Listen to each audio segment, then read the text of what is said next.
ఈరోజు మనం నీటి గురించి సాక్ష్యం ఏంటి అనేది చూద్దాం. నీరు మన మీద ఏ విధంగా సాక్ష్యం చెప్తుంది అని అంటే, ప్రారంభం నుంచి ముగింపు వరకు నీటి యొక్క పాత్ర ఎంతో ఉంది మానవ జీవితంలో. దేవుని ఆత్మ జలముల మీద అల్లాడుచుండును ఆది కాండంలో ఉంది. నోవాహు యొక్క కుటుంబం, దేవుని ప్రజలైనటువంటి ఆ కుటుంబం నీటి మీద రక్షింపబడింది. దేవుని మాట వినని వారు ఆ నీటిలో నశించిపోయారు. నీరు ఏమని సాక్ష్యం చెప్తుందంటే, అయ్యా నోవాహు దేవుని మాట విన్నాడు కనుక రక్షింపబడ్డాడు. నోవాహు దేవుని మాట విన్నాడు కాబట్టి నీటి మీద వాడలో సురక్షితంగా రక్షింపబడ్డాడు. దేవుని మాట వినని వారు ఆ నీటిలో లయమైపోయారు. ఎర్ర సముద్రం అడ్డుగా వచ్చినప్పుడు మోషే కర్ర పట్టుకొని దేవుని మాట విని చెప్పిన మాటను బట్టి అతను చేసినందుకు నీరు మాట వింది కనుక నీరు సాక్ష్యం చెప్తుంది, నా దేవుడి పని నేను చేశాను, సృష్టికర్త పని చేస్తుంది అని సాక్ష్యం చెప్తుంది. మరలా ఎప్పుడు కూడా మోషే కర్ర పట్టుకొని ఎర్ర సముద్రాన్ని రెండు పాయలు చేసిన పని రాలేదు, మళ్ళీ పరీక్షించాల్సిన పని లేదు. అది మోషేని బట్టో లేకపోతే మరొకరిని బట్టో కాదు, దేవుని మాటను బట్టి సృష్టి పని చేస్తుంది. ఆ సాక్ష్యం చెప్తున్న నీరు ఏం చెప్తుందంటే, నేను ఇశ్రాయేలీయులను నడవడానికి కారణం వాళ్ళు దేవుని మాటకు లోబడి నడుస్తున్నారు కనుక.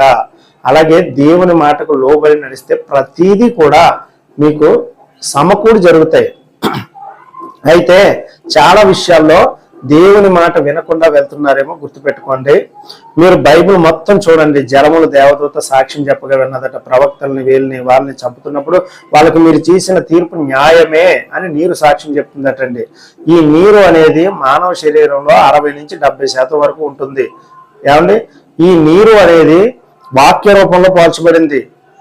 కదులుచున్న నీటిలో ఆ యొక్క బెతెస్తా కోనేటి దగ్గర ఉన్న అతను పడలేకపోయినప్పుడు వాక్యమే శరీరము ధరించుకుని ఆ నీరుని వాక్యముగా పోల్చబడింది కాబట్టి బైబిల్లో. ఇంకా నువ్వు బయలుదేరు నీ పరుపెత్తుకోని చెప్పినప్పుడు నీరే అతని మీద పడింది శరీరం ధరించుకొని. ఏమంటే యోర్దాను నదిలో 7 సార్లు ములుగు, నీటిలో ఏం లేదు.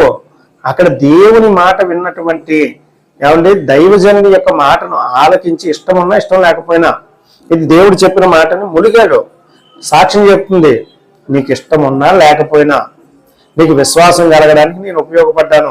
ఈ నది ఎండిపోయి ఉంటే ఒకవేళ అక్కడ నయమాను ములుగునా. అలాగే దేవుని వాక్యము సమరయ స్త్రీతో చెప్తున్నట్లుగా ఊరిని ఊటగా ఉంటుంది కాబట్టి ఆ ఊరిని ఊట నీలో ఊరకపోతే ఒకవేళ గుర్తుపెట్టుకో, ఏమండి నువ్వు సమాజానికి దేవుని గురించి చెప్పలేవు. సమరయ స్త్రీతో దేవుడు చెప్తున్నాడు, యేసుక్రీస్తు వారు, నేను ఇచ్చే నీళ్ళు తాగితే ఎప్పుడు దప్పికొనవు.